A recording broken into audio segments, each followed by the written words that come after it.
கிறிஸ்துவுக்குள் பிரியமான சகோதரனே சகோதரியே, கர்த்தராகிய இயேசு கிறிஸ்துவின் நாமத்தில் அன்பின் வாழ்த்துக்கள்.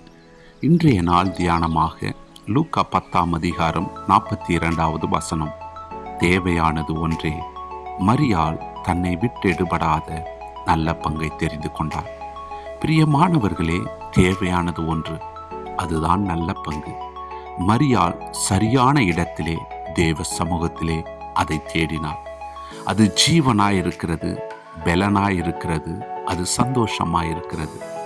ஆனால் மார்த்தாளோ தேவையானதை தேடாமல், ஆசீர்வதிக்க வந்த தேவனை தேடாமல் எதையோ குறித்து அவள் புலம்பிக் கொண்டிருந்தாள். இன்று மனிதகுலம் தேவையானதை காட்டிலும், தேவையை காட்டிலும் அநேக காரியங்களை உலகத்தில் தேடிக்கொண்டிருக்கிறது. தேடினதும் கிடைக்காமல் சோகத்தில் அவர்கள் ஆழ்ந்து விட்டவர்களாயிருக்கிறார்கள். முதலாவது தேவனையும் தேவனுடைய ராஜ்யத்தையும் தேடுங்க, எல்லாம் உனக்கு கூட கொடுப்பேன் என்று சொன்ன தேவ சமூகத்தை தேட ஆயத்தமில்லாமல் இருக்கிறார்கள். தேவனை தேடுவதே முதல் நம் தேவையாயிருக்கிறது. அதை மரியாள் தேவ சமூகத்தில் பெற்றுக்கொண்டாள்.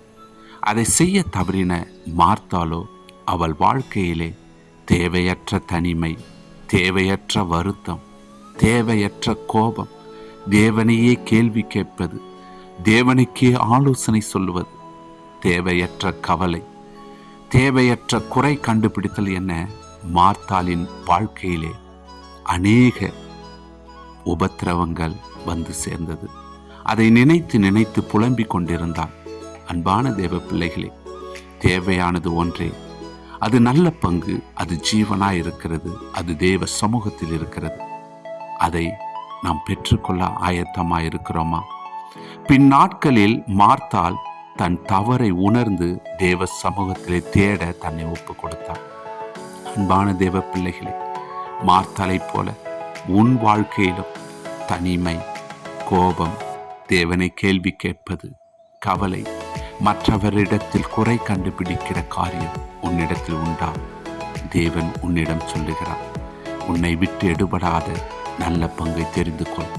மரியாள் நல்ல பங்கை தேவ சமூகத்தில் தெரிந்து கொண்டது போல நீயும் நல்ல பங்கை என்னிடத்திலே நீ தெரிந்து கொள் என்று ஆண்டவர் உன்னை அழைக்கிறார். அவர் சமூகத்திலே பேரின்பம் உண்டு, அவர் சமூகத்திலே சமாதானம் உண்டு, அவர் சமூகத்திலே நித்திய சந்தோஷம் உண்டு. அதை பெற்றுக்கொள்ள தேவன் உன்னையும் அழைக்கிறார்.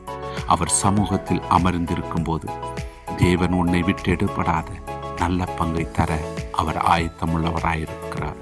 பெற்றுக்கொள்ள நீ ஆயத்தமா? சிந்திப்போம், செயல்படுவோம். God bless you.